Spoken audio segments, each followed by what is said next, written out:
Hey, y'all. It's your favorite counselor, Candy J. I know it's been a minute since I've been on this platform for you guys, but life has been life, and that's that doctoral life.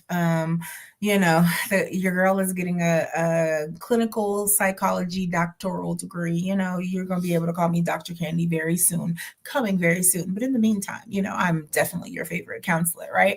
So I just want to talk to you guys really quick about something that's called SAD, seasonal affective disorder. And have you ever noticed that in October or November and December, sometimes even January, right?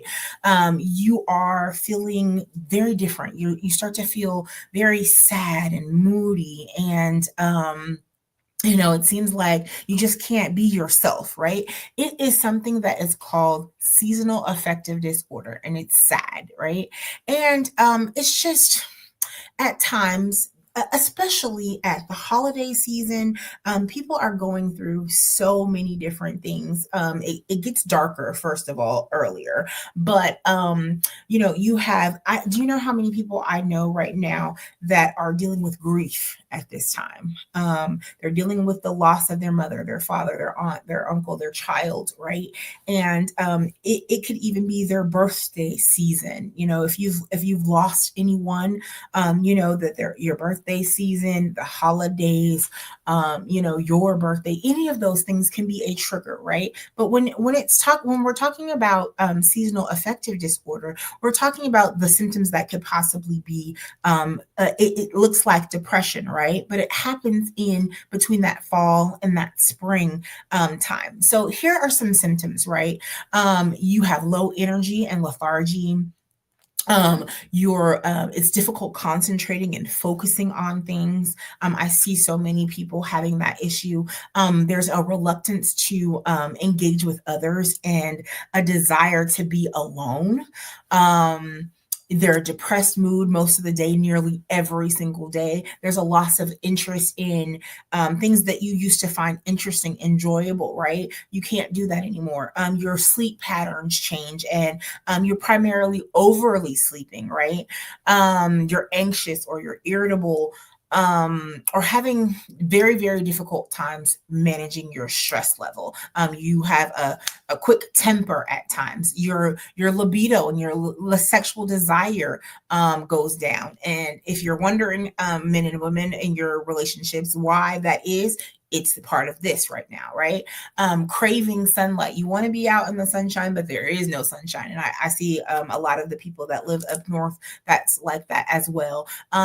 You're craving like carbohydrate rich foods, and it results in a weight gain because you're eating your feelings, right?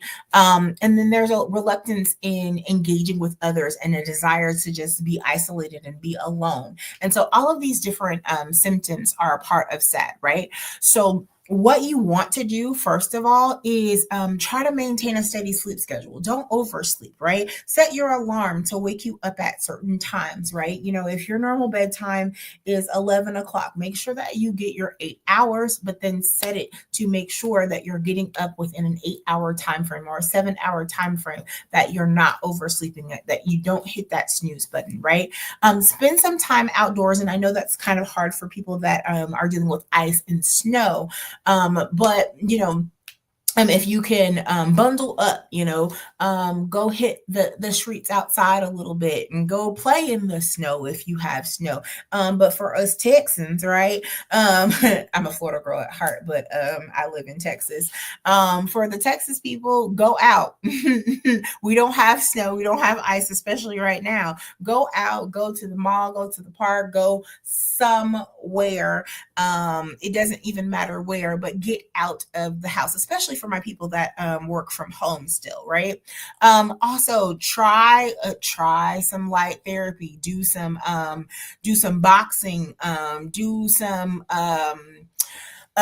sun replacement, like I was stating before. Do Go to a yoga studio and sweat it out a little bit. Do some things that are part of your coping skills and coping mechanisms, right? In order for you to feel a little bit better. Go hang out with some friends, make a lunch date with some friends, do all of those different things. Plan a vacation, y'all. Listen, this tis the season. I know that money is a little tight for some people, but like even just a day vacation, if you can get hop in the car and drive down somewhere, for the Texans, you can drive to Houston. If you're in Houston, drive to Dallas, drive to Fort Worth, go to San Antonio, go to Galveston, go to these different places within, a 4 to 5 hour range of you, just to get away from your normal environment, right?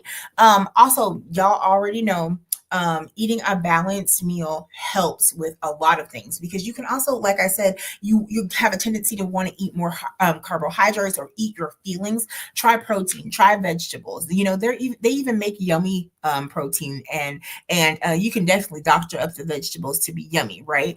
But get out, do don't have a negative outlook about things. It can definitely help you if you have a balanced diet.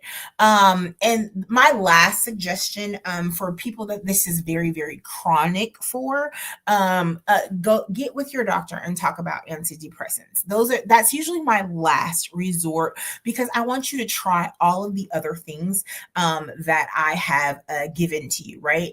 A psychiatrist or your primary care physician can prescribe you some antidepressants for sure, but only if you really, really need them, right? And so if you are having all 10 of those signs and symptoms that I just talked about, then it's definitely time, maybe, and this is a recurring thing for you, right? From October to December every year, this is what's happening to you. It may be a little bit helpful for you to have some antidepressants at that point in time, right? And then you can be weaned right back off of those things. But try the holistic way first. Try some of the coping mechanisms that I just talked about to combat this mood disorder. Okay. And so listen, I am your favorite counselor, right?